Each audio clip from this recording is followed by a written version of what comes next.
Go yard. I got so much motherfucking design on right now.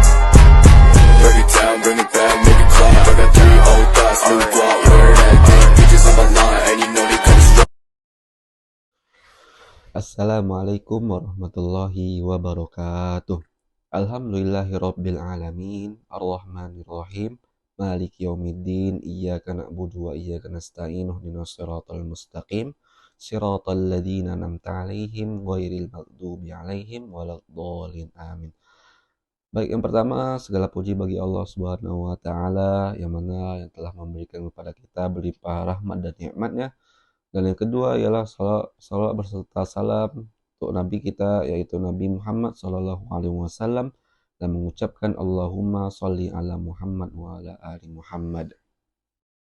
Baiklah, pada kesempatan kali ini kami dari kelompok 6 ingin mempresentasikan hasil kerja kami melalui video ini yang berjudulkan dengan Dinamika Islam Kontemporer, yang mana dosen pengampu mata kuliah ini ialah Bu Putri Nuraini, SE, SY, ME, dan kelompok 6 dianggotain oleh Fatmawati, Mas Lina, Erlina, dan saya sendiri.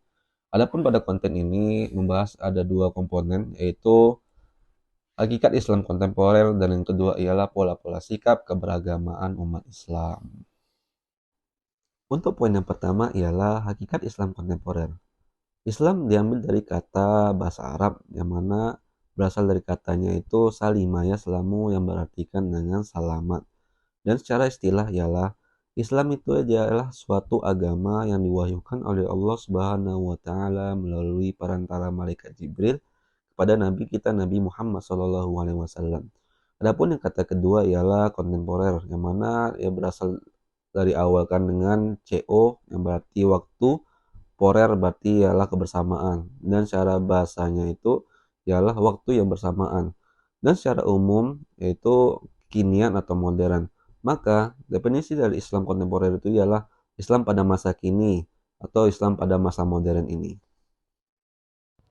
Saya Mas Lina, saya akan melanjutkan penjelasan selanjutnya, yaitu ada beberapa hakikat tentang Islam kontemporer, yaitu yang pertama yaitu fundamentalis, yaitu model pemikiran yang sepenuhnya percaya pada doktrin Islam sebagai satu-satunya alternatif bagi kebangkitan Islam dan manusia. Garapan utamanya adalah untuk menghidupkan kembali Islam sebagai agama budaya sekaligus peradaban, dengan menyerukan untuk kembali pada sumber asli Al-Quran dan As-Sunnah, dan mempraktekkan ajaran Islam sebagaimana yang dilakukan Rasul. Yang kedua yaitu tradisionalis atau salaf, yaitu model pemikiran yang berusaha berpegang pada tradisi-tradisi yang telah mapan. Bagi mereka, segala persoalan umat telah diselesaikan secara tuntas oleh para ulama terdahulu. Tugas kita sekarang hanyalah menyatakan kembali atau merujuk dengannya. Yang ketiga yaitu reformis, yaitu model pemikiran yang berusaha merekonstruksi ulang warisan budaya Islam dengan cara memberi tafsiran baru. Menurut mereka, Islam telah mempunyai tradisi yang bagus dan mapan, akan tetapi tradisi ini tidak dapat langsung diaplikasikan, melainkan harus dibangun kembali secara baru dengan kerangka berpikir modern dan persyaratan rasional. Yang keempat yaitu posttradisionalis, yaitu model pemikiran yang berusaha mendekonstruksi warisan Islam berdasarkan standar modern. Model ini sesungguhnya sama dengan reformis yang menerima tradisi dengan interpretasi baru. Perbedaannya, posttradisionalis mempersyaratkan dekonstruktif atas tradisi, bukan sekedar rekonstruktif, sehingga yang absolut menjadi relatif dan yang ahistoris menjadi historis. Yang kelima yaitu modernis, yaitu model pemikiran yang hanya mengakui sifat rasional, ilmiah, dan menolak kecenderungan mistik. Menurutnya, tradisi masa lalu sudah tidak relevan, sehingga harus ditinggalkan. Karena utama gerakannya adalah keharusan berpikir kritis dalam soal keagamaan dan kemasyarakatan. Mereka ini biasanya banyak dipengaruhi cara pandang Marxisme. Baik, saya akan membahas tentang pola-pola sikap keberagaman umat Islam. Yang pertama, fundamentalis. Fundamentalisme memiliki berbagai bentuk dan berkaitan erat dengan orientasi ideologi lain seperti revalisme, islamilisme, neofundamentalisme atau radikalisme, serta salafi. Perbedaan terletak pada watak perjuangan, namun substansinya sama. Sama-sama tegas menolak ideologi barat dan ingin menghadirkan Islam sebagai satu-satunya solusi atas hidup. Yang kedua, Islam liberal. Liberalisme Islam Indonesia berorientasi pada ranah kultural.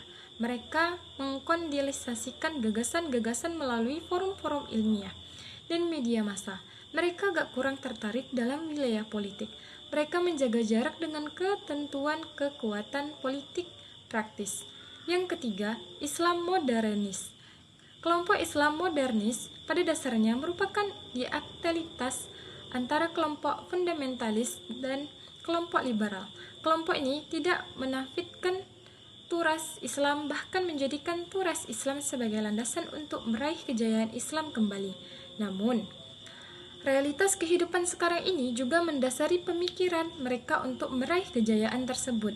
Artinya perpaduan antara keduanya, tetapi terkadang kelompok ini lebih cenderung penggunaan akal dan logika terlalu banyak sehingga ada di antaranya yang tergolong liberal. Dari penjelasan teman-teman saya sebelumnya dapat disimpulkan bahwa Islam kontemporer adalah Islam yang ada pada zaman kini atau zaman modern.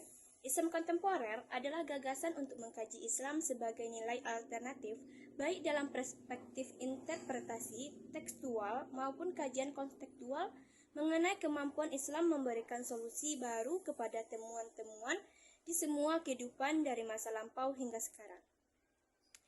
Pengertian Islam kontemporer, yakni yang pertama yaitu fundamentalis, yang dimana maksud dari fundamentalis di sini yaitu model pemikiran yang sepenuhnya percaya pada doktrin sebagai satu-satunya alternatif bagi kebangkitan Islam dan manusia. Yang kedua yaitu ada tradisionalis atau salaf, yang maksudnya di sini yaitu model pemikiran yang berusaha berpegang pada tradisi-tradisi yang telah mapan bagi mereka. Segala persoalan umat telah diselesaikan secara tuntas oleh para ulama terdahulu. Ketiga ada reformis, maksudnya yaitu model pemikiran yang berusaha merekonstruksi ulang warisan budaya Islam dengan cara memberi tafsiran baru. Keempat ada post-tradisionalis, yaitu model pemikiran yang berusaha mengkonstruksi warisan Islam berdasarkan standar modern.